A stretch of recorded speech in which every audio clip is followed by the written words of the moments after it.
que você sabe sobre cacau? Qual sua origem, seus usos e potencialidades da cultura? O que há de mais atual nas pesquisas científicas sobre o cacaueiro? Muitas outras questões poderiam ser levantadas, mas você já pensou como seria legal se existisse um livro que reunisse as respostas para todas estas perguntas? Bem, este livro existe e reúne 17 capítulos muito importantes e esclarecedores a respeito desta planta que foi, é e continuará sendo tão importante para a região cacaueira da Bahia. Cacau, cultivo, pesquisa e inovação é fruto do empenho e organização do professor Dr. José Olímpio de Souza, docente da Universidade Estadual de Santa Cruz, e de outros 50 profissionais que muito contribuíram para a realização deste livro, que é, sem sombra de dúvidas, um marco para a cacauicultura brasileira. Por este motivo, estaremos abordando junto a alguns colaboradores pontos relevantes sobre a concepção e os conteúdos tratados no livro.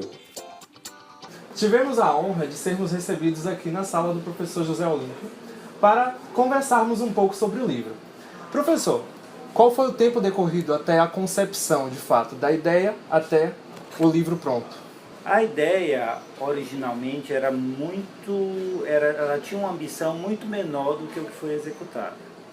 Eu sempre tive um objetivo de escrever um livro sobre a minha área de atuação principal, que é fertilidade do solo e nutrição do cacaueiro. Então eu sempre tive isso como meta, como objetivo. Contudo, nós aprovamos um projeto, junto com a Universidade Federal de Viçosa, na CAPES e CNPq, financiados pela CAPES e CNPq, cujo objetivo era mais amplo do que esse. O objetivo era sobre solos e relações hídricas do cultivo do cacaueiro. E neste projeto, dentre os vários objetivos, existia o de publicação de um livro. Obviamente o livro originalmente passou a refletir o título do projeto, que era Solos e Relações Hídricas com a Cultura do Cacaueiro.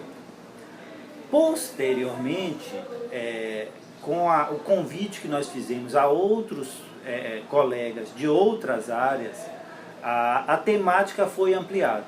Então, realmente, o livro acabou tomando uma dimensão maior do que o originalmente previsto. Entre a idealização, a concepção e o resultado final, eu não sei te precisar não, mas foi algo em torno de uns 4 anos. Nossa, muito tempo. 4 a 5 anos de trabalho para o livro estar aqui pronto, disponível para vocês, para o público. O senhor pensa em fazer uma segunda edição? Olha, o livro foi publicado pela editora da UESC, então nós tivemos que fazer um contrato com a Editos, e futuras edições de responsabilidade com a Editos. O senhor, como grande conhecedor e pesquisador da nutrição mineral de plantas, poderia nos dizer o que tem de novo na nutrição e adubação do cacaueiro? Eu posso dizer que a gente fez uma contextualização histórica das pesquisas realizadas pela CEPLAC com relação à recomendação de adubação. Contextualizamos também o processo de recomendação de adubação feito pelo professor Malavolta, mas nós temos uma proposição de recomendação de adubação. Essa proposição de recomendação de adubação ela é baseada em 4 aspectos. O primeiro aspecto, a questão tradicional da análise de solo, mas também a recomendação de adubação baseada em análise foliar, e também baseada em extração e exportação de nutrientes e expectativa de produtividade. Então, a recomendação de adubação proposta nossa, baseada nesses 4 aspectos. Além da recomendação de adubação, nós podemos colocar que tem 2 aspectos interessantes neste capítulo de interpretação, de análise de solo e de recomendação de adubação, que seria a proposição de uma tabela de interpretação de análise de solo específica para micronutrientes para a cultura do cacaueiro, e também uma sugestão de recomendação de gessagem que nós estamos apresentando.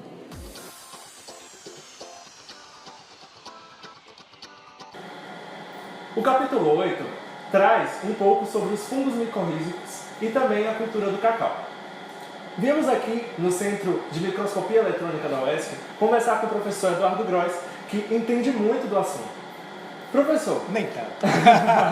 Professor, o que tem de fato na literatura, nas pesquisas científicas, que estão comprovados hoje sobre a associação mutualística das micorrízas e as plantas de cacau?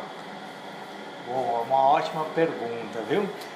Eu acho que do ponto de vista de aplicação de fungo micorrízico em plantas de cacau, a principal vertente que a gente tem atualmente, e isso eu falo não só em nível de Brasil, mas em outras regiões produtoras, como o Peru, o Equador, que é muito forte, que tem cacau de alta qualidade, né?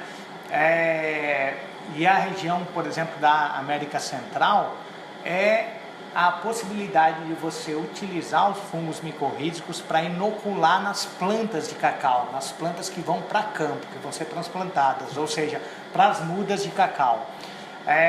E dentro desse aspecto do que a planta e o fungo podem, em associação simbiótica, estarem melhorando, digamos, a produtividade, ela está muito relacionada às condições edáficas, ou seja, a gente tem que testar cada fungo micorrízico, cada inóculo, com diferentes tipos de genótipo de cacau para aquele ambiente.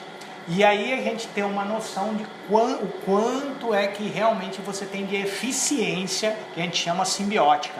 Sim. Essa eficiência simbiótica é mais ou menos assim, é o quanto o fungo consegue realmente passar para a planta dos nutrientes que ele captura no solo. Ao mesmo tempo, assim, dentro dessa pergunta que você colocou, a gente vê que hoje em dia ainda a gente está engatinhando dentro da parte de micorrizas em cacau. Sim. Ainda é bem incipiente. No entanto, todos os trabalhos que a gente tem acesso na literatura e que estão avaliando o cacaueiro com e sem micorriza, sempre o cacaueiro micorrizado tem uma nutrição e um crescimento muito maior do que o cacaueiro não micorrizado. Isso porque o cacaueiro também tem uma dependência grande do fungo micorrízico. Ou seja, o que falta é você fazer um trabalho em campo para ver realmente essa questão de eficiência simbiótica, né?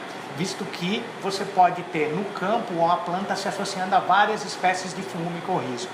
E nem todos eles são eficientes, né? Estou aqui com um dos colaboradores do livro O Cacau, que é responsável pelo capítulo 7, que fala sobre os atributos físicos do solo da cultura do cacaueiro. Professor Alicélio Paiva, gostaria de saber qual a importância desse tema para a cultura do cacaueiro. Veja bem, quando o cacauicultor tem um problema de deficiência de nutrientes ou até mesmo um problema de acidez do solo, ele vai a uma loja de produtos agropecuários, compra os fertilizantes, os corretivos, aplica e resolve esse problema. Mas com os problemas físicos do solo é mais complicado. Primeiro que os sinais de uma degradação física, eles não aparecem com facilidade.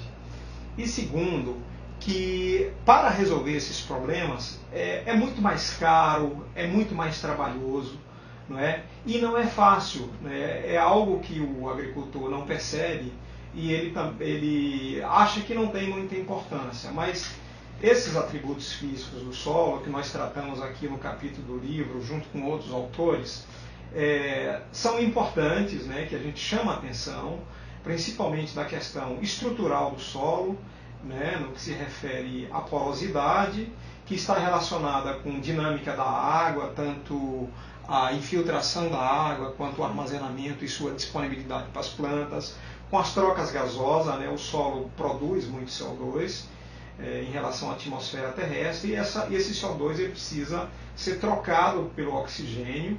Então, os aspectos físicos são importantes para isso, né? A difusão da temperatura, né? Que esteja numa temperatura ideal para as raízes, desenvolver seus processos fisiológicos, como também o solo precisa apresentar boas condições físicas para a penetração do sistema radicular da cultura, né?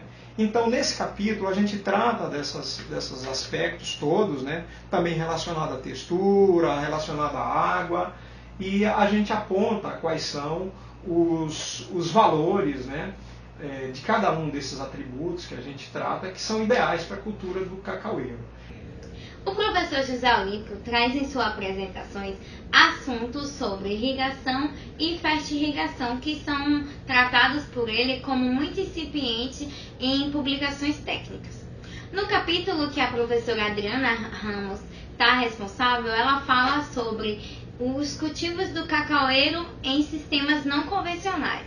Então, professora, gostaríamos de saber um pouco sobre esse cultivo do cacaueiro em pleno sol e irrigado, como seria?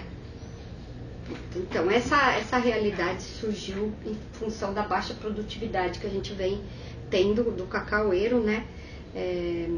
Baixa produtividade em função dos problemas de doença, de falta de manejo, de falta de incentivo, né? No cultivo da cultura. Então, se pensou em levar o cacau para essas áreas não tradicionais, que seriam as áreas de semiárido, né? Onde a cultura, justamente pelas condições climáticas, ela tende a ter um crescimento, um desenvolvimento mais rápido e consequentemente, uma maior necessidade hídrica, né?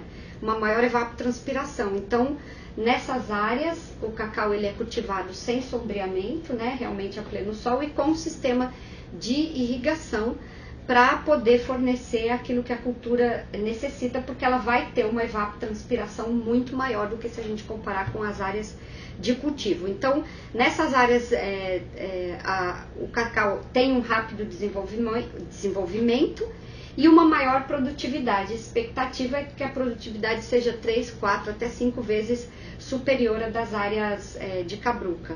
E alguns trabalhos, algumas pesquisas que vêm sendo realizadas, já se têm obtido produtividades até em torno de 3.500 quilos por hectare ano. Podemos perceber que existe mesmo muito a se aprender sobre o cacaueiro. E estas foram apenas algumas das temáticas abordadas entre as 558 páginas do livro Cacau, Cultivo, Pesquisa e Inovação. Espero que tenham gostado do vídeo, agradecemos pela atenção e um forte abraço.